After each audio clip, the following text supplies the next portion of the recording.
agrada estar por estos espacios porque yo fui senador en las constituyentes, formaba parte del tercer grupo, el Progresistas y Socialistas Independientes, muy batallón, trabajamos mucho y además yo tuve el gusto de que me nombraran para la Comisión Constitucional que, como portavoz, me permitió hablar de lleno sobre un tema tan importante.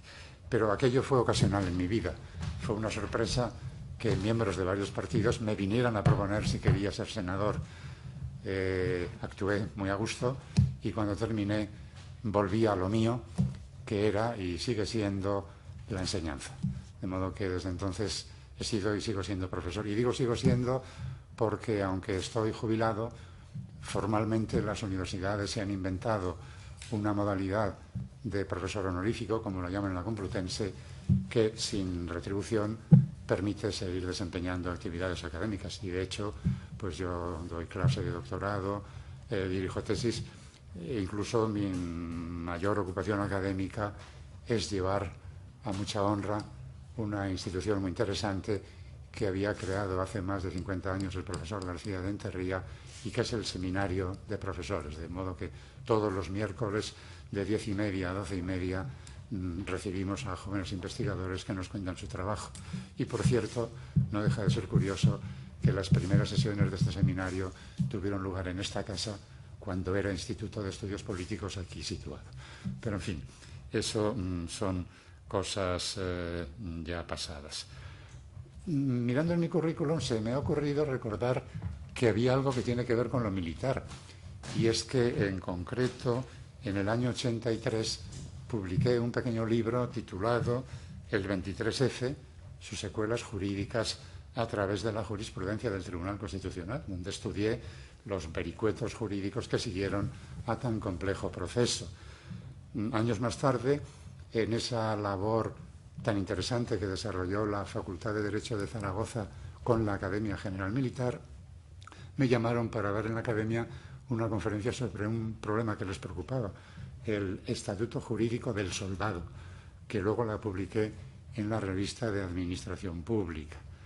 Y mi tercera referencia militar me lleva a recordar que hace 2 años, cuando se publicó la Ley Orgánica de Derechos y Deberes de los miembros de las Fuerzas Armadas, en el Instituto Gutiérrez Mellado tuve el honor de pronunciar la conferencia inaugural de un simposio que se celebró sobre la ley.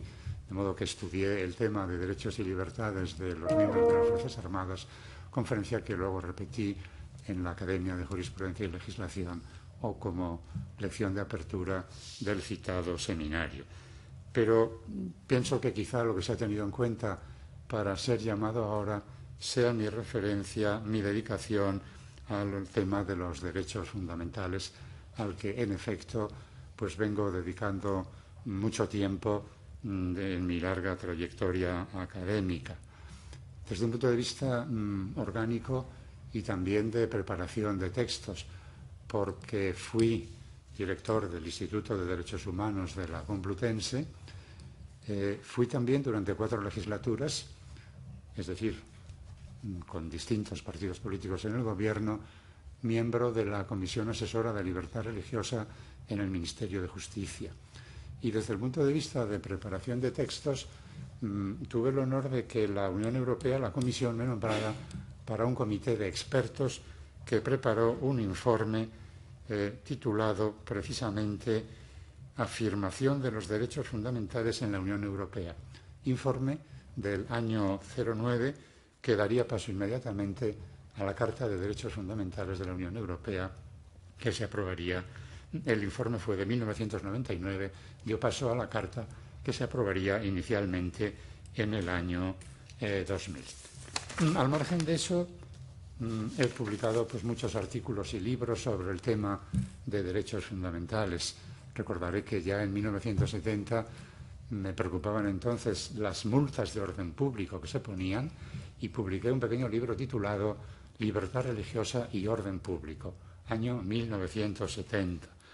O algo más adelante, en 2006, los derechos fundamentales y la Constitución. O en 2006 también vías concurrentes para la protección de los derechos humanos. El año 2007 la Complutense me designó para que pronunciara la lección de inauguración de curso y entonces pronuncié una conferencia titulada La afirmación de la libertad religiosa en Europa, de guerras de religión a meras cuestiones administrativas, que dio lugar a un libro en la editorial Civitas. También el año 2008 publiqué un libro sobre un tema de actualidad, del debate sobre la educación para la ciudadanía, un libro que se titulaba El derecho de los padres a la educación de los hijos, que tuvo 2 ediciones. En esta línea también recuerdo que en el año 2011 edité con un estudio preliminar un interesante anónimo titulado Los derechos del hombre y del ciudadano, en la búsqueda que me interesaba de ver cuándo se hacía en España la primera declaración de derechos. Recordaré también mi libro Los derechos fundamentales y la Constitución, y los 2 últimos libros pues van también sobre la materia. El penúltimo son estudios sobre libertad religiosa y el último es un tema sobre algo que estaría de actualidad, aunque me sorprende que nadie lo haya recordado, porque hice un pequeño libro titulado La jurisprudencia del Tribunal Europeo de Derechos Humanos sobre el entorno de ETA. En 1911 comenté una numerosa jurisprudencia del Tribunal Europeo en la que España salía muy airosamente a consecuencia de haber suprimido distintos partidos políticos y distintas élites electorales que se consideraban vinculados con determinada organización terrorista.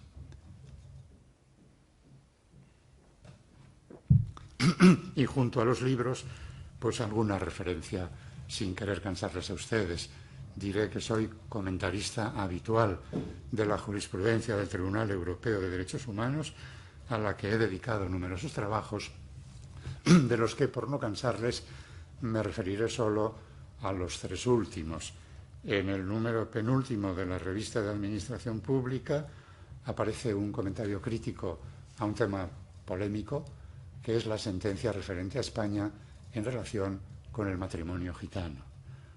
En el último número de la Revista Española de Derecho Administrativo aparece un trabajo mío sobre la llamada enseñanza en casa, un tema que ahora se ha puesto de moda, y por último me refiero a lo que acaba de aparecer en el número 191 de la Revista de Administración Pública, el último número, donde comento la última sentencia de esa serie de decisiones de Estrasburgo referentes a España en relación con la suspensión de partidos políticos, porque hace pocos meses ha salido una sentencia, de la que apenas he dicho nada en España también, en la cual, a propósito del partido Acción Nacionalista Vasca, que había sido infiltrado por ETA, fue suspendido poniéndose en marcha los mecanismos de la ley de partidos, y el Tribunal Europeo dio la razón a España, entendiendo que era lógico y legítimo que quienes no actúan con las reglas democráticas no tuvieran nada que hacer en el sistema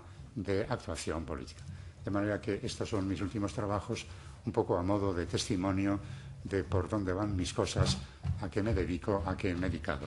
De forma que, en fin, yo creo que con esto puedo darles una indicación y obviamente quedo a su disposición para cualquier cosa que tengan interés en preguntarme o en saber. Muchas gracias, señor Martín Retortillo. Senador Martínez Oblanca. Muchas gracias, señor presidente.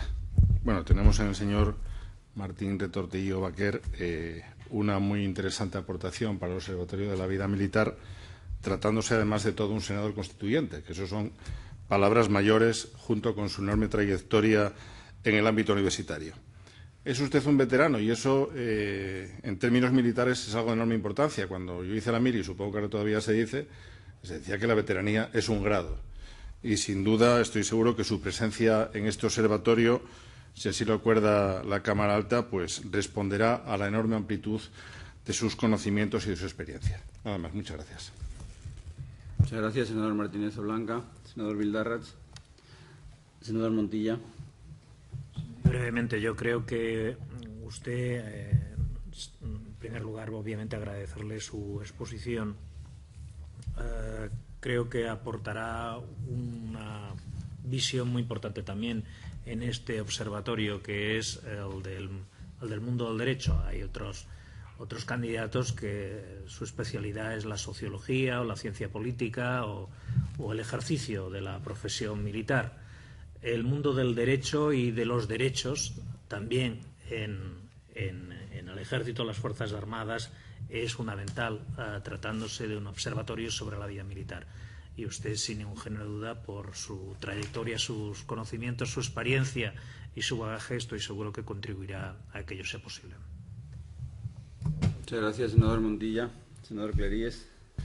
Muchas gracias, presidente. Agradecer al señor Martín Retortillo la exposición de su currículum y desde nuestro grupo pues su experiencia, su trabajo en el ámbito de los derechos fundamentales, de los derechos humanos, de las libertades públicas. Nos parece que es una aportación interesante en este observatorio de la vida militar y, por tanto, desearle suerte y a la espera de lo que el Senado decida en el pleno que se celebrará hoy. Gracias. Muchas gracias, senador Cleries. Senador Iglesias. Sí, muchas gracias, señor Retortillo. Claro,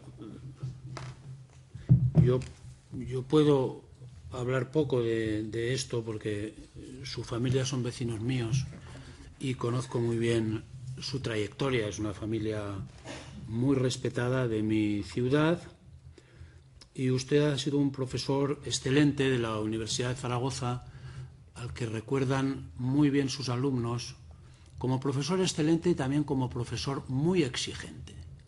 Algunos alumnos suyos que han colaborado conmigo en mi etapa de presidente de la Comunidad Autónoma de Aragón presumían de haber superado la prueba del profesor Retortillo, un profesor extraordinariamente exigente del que, insisto, sus amigos, sus alumnos siguen presumiendo.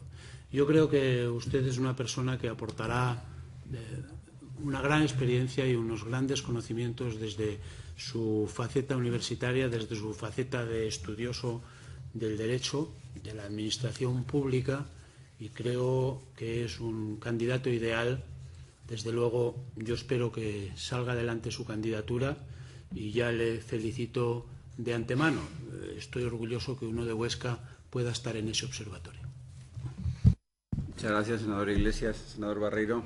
Sí, gracias, presidente. Bueno, yo comentaba en el caso del anterior candidato, el profesor Requena, que me parecía muy acertado la incorporación de personas del mundo académico al ámbito militar o al ámbito del asesoramiento en el campo de la defensa. Por lo tanto, reitero ese mismo reconocimiento y en este caso concreto el currículum del profesor Martín Retortillo, pues me parece que, igual que en la situación anterior, avala perfectamente esta candidatura, además en el ámbito de una disciplina que parece como muy necesaria y muy acertada, no solamente el mundo del derecho en sí mismo, sino la preocupación que el candidato ha manifestado a lo largo de toda su trayectoria en relación con los derechos humanos. Por lo tanto, yo creo que es acertada el que sea postulada su candidatura, y estoy total y absolutamente convencido de que el Pleno de la Cámara asimismo lo reconocerá apoyando esta postura a lo largo del debate de estos días. Muchas gracias. Muchas gracias, senador Barreiro. Y usted la palabra, señor Martín Retortillo. Bueno, pues muy agradecido, primero por la confianza que han depositado en mí llamándome, y después por las tan amables y generosas palabras de unos y otros. No menciono especialmente al que fue presidente de mi comunidad por proximidad, pero en fin, la verdad es que ha sido un gusto oírles a ustedes. Me agrada, me encanta, y obviamente pues estoy a la disposición a ver qué podemos hacer con esta nueva invención. La verdad es que los observatorios han funcionado muy bien en diversos sectores y en diversas parcelas. En fin, esta es una materia importante y delicada, teniendo en cuenta además que, en fin, seguramente no va a tardar en tocarles a ustedes la ley de disciplina militar, que también es una pieza que complementa todo lo anterior, de modo que, en definitiva, manifestar mi disposición y mi agradecimiento.